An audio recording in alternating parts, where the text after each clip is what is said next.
Welcome. In this video, we're going to discuss a story that is honestly a bit scary, but also very beautiful. It's about what happened when they hired a top doctor to fix you, and how she ended up being the one who got broken. We're talking about a woman who spent 15 years studying other people's minds, only to realize she was the one living a lie. This is a story about the power of being real, and how just existing can sometimes change everyone around you. So, let's start. I read something interesting online recently. It wasn't literal, it was written as a metaphor. The writer described a person so emotionally complex, so layered, so controlled, that even a therapist who tried to analyze them ended up confronting her own issues instead. Not because you're unstable, not because you're dangerous, but because sometimes when someone is deeply self-aware, it forces other people to face parts of themselves they've been avoiding. Think about how funny and sad that is. They sent her to fix you. They actually went out and found a top doctor, someone with 15 years of dealing with the most broken minds in the world, and they aimed her right at you, like a loaded gun, like a sharp knife. They wanted her to cut you wide open, list every single broken piece inside you, and hand them a clean little paper explaining exactly how to destroy whoever you have become.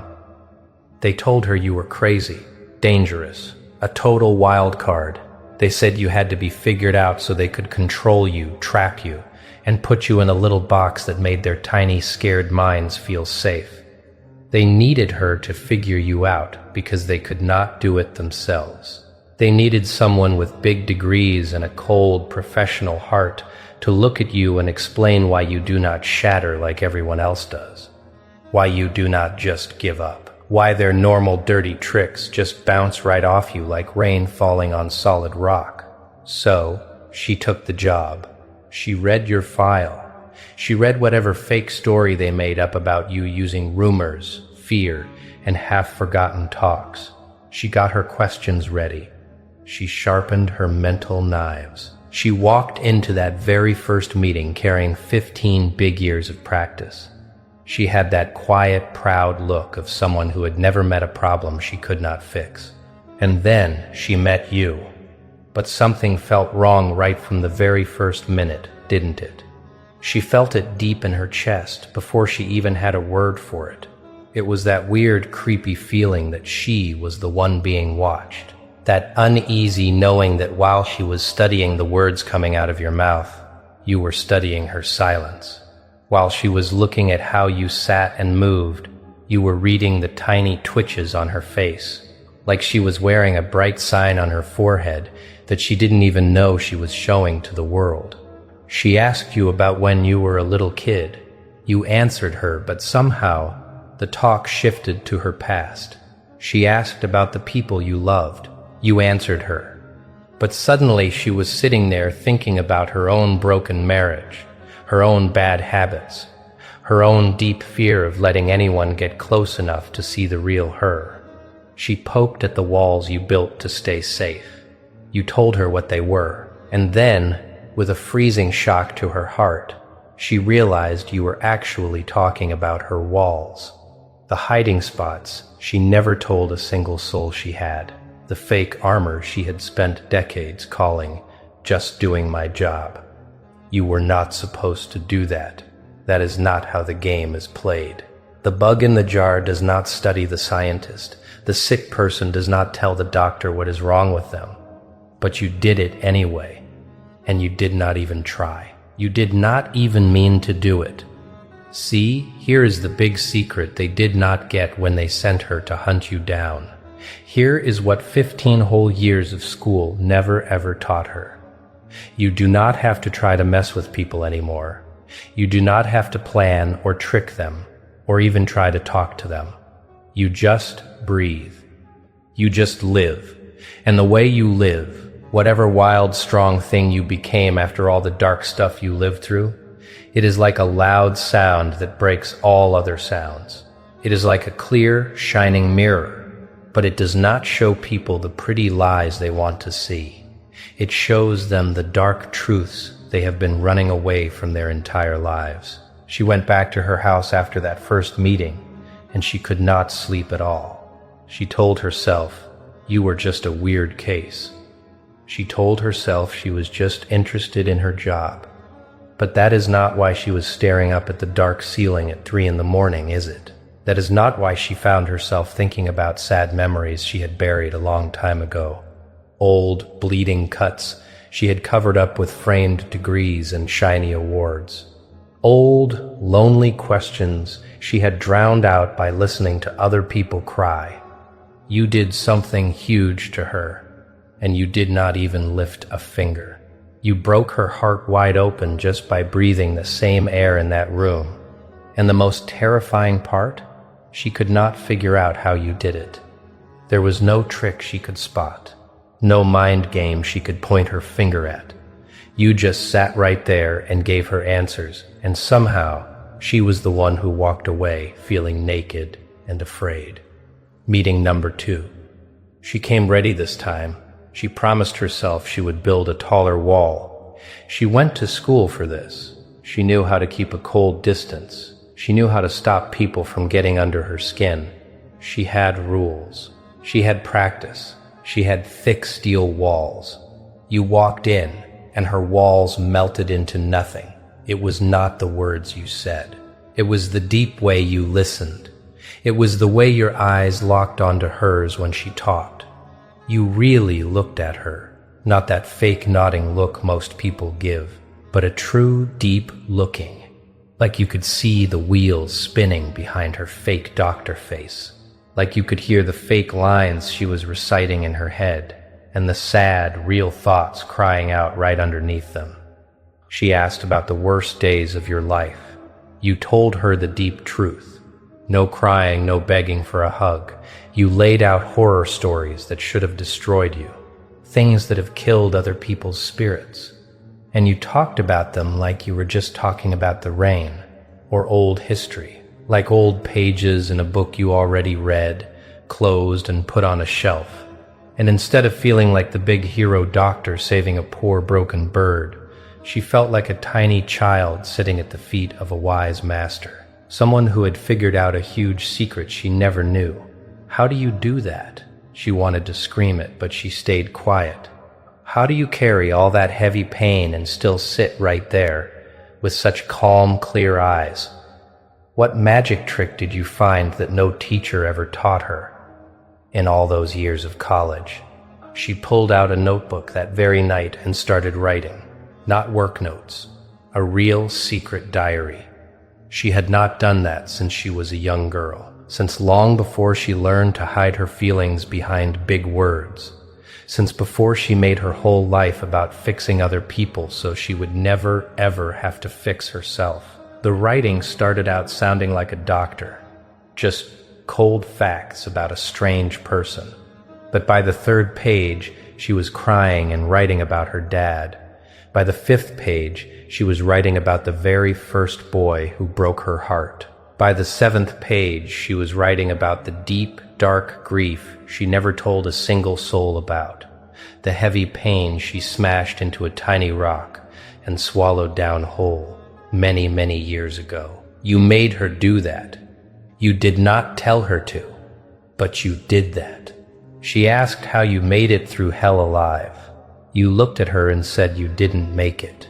You told her the person who walked into that fire burned to ashes.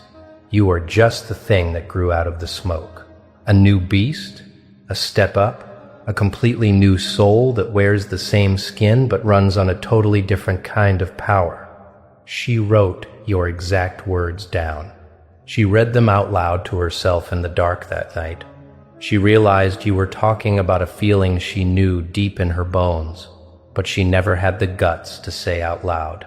That heavy feeling that who she used to be and who she is now are two total strangers.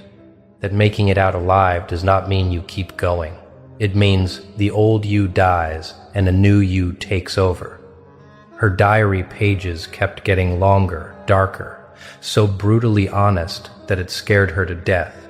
She was hired to dig up your worst secrets, but instead, she was digging up her own dead bodies. She was supposed to be typing up a neat paper about where you were weak, but she was building a massive case against her own fake life. Meeting number 4 never even happened. She called and canceled. She said she needed some time to think. She told them it was a family thing. She said she would book a new time, but she never did. Instead, she just sat alone in her quiet room. She looked at all the fancy framed papers hanging on her walls. She looked at the heavy, smart books on her desk. She looked at the giant lie she called a life, the lie that she was the master, the healer, the brave savior of sad people, and she felt like the biggest fake in the whole world. It was not because she was bad at her job. She was amazing at it. She felt fake because she used that job to hide from the world. She used the pain of broken people to look away from her own deep cuts. She played the doctor so she would never have to be the patient. You opened her eyes to that. You didn't yell at her. You didn't point a finger. You did it just by sitting there as someone who did the exact opposite. You were someone who stared right into your own fire when everything burned down instead of looking away. You were someone who walked into the dark woods of your own soul instead of running out. She picked up her phone and called them. The angry men who paid her to hunt you. She told them she was done. She told them she could not give them the weapon they wanted.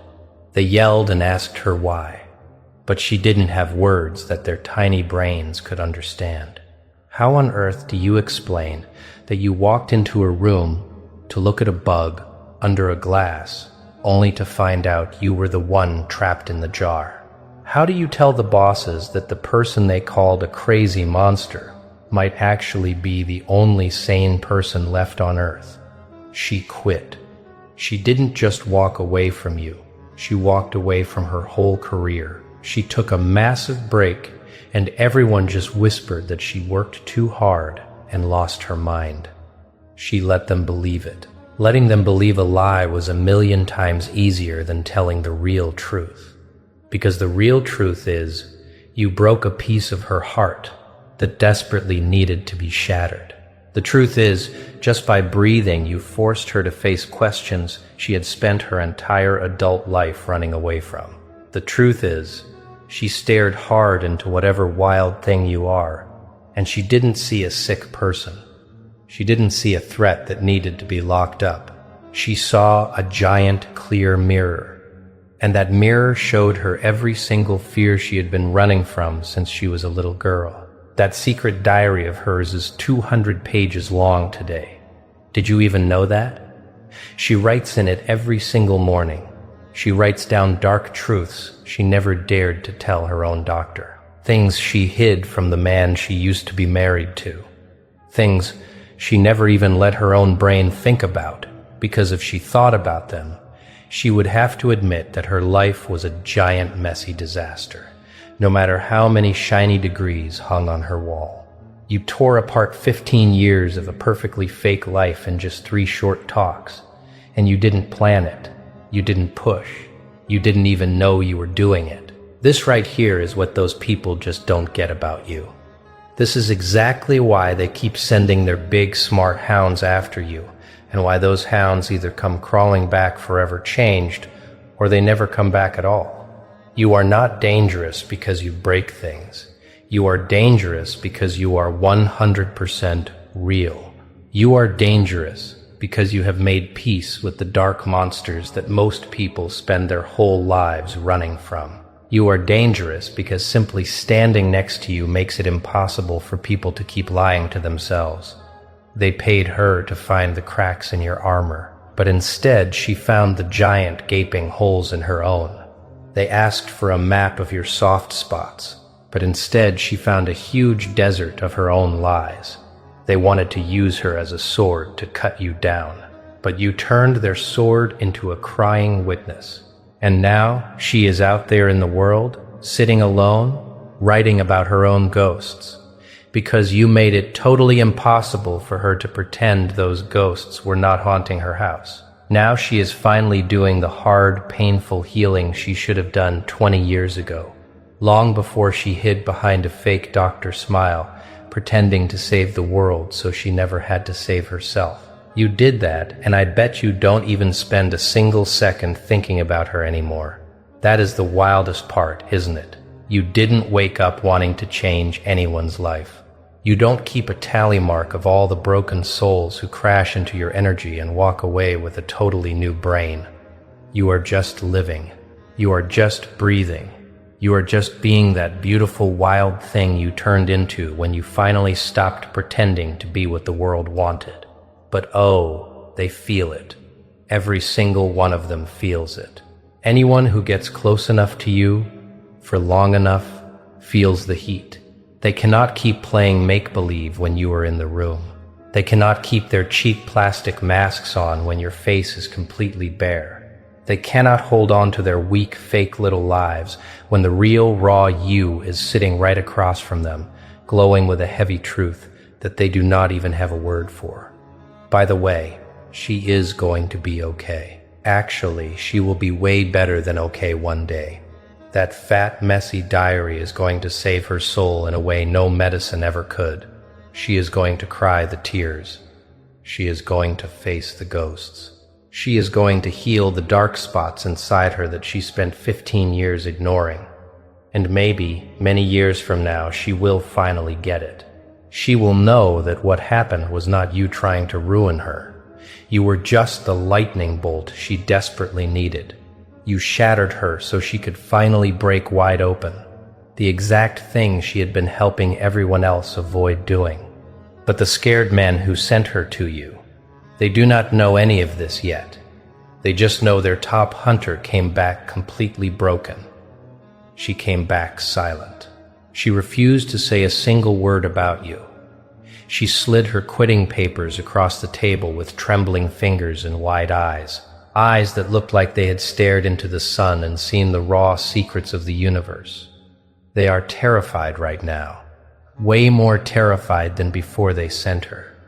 Because if a master of the human mind could not survive you, what the hell kind of monster are you?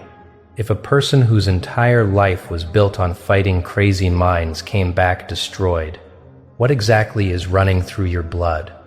They will send another dog eventually. They always do. They will find another smart doctor, another fool who thinks they can map out a wild ocean.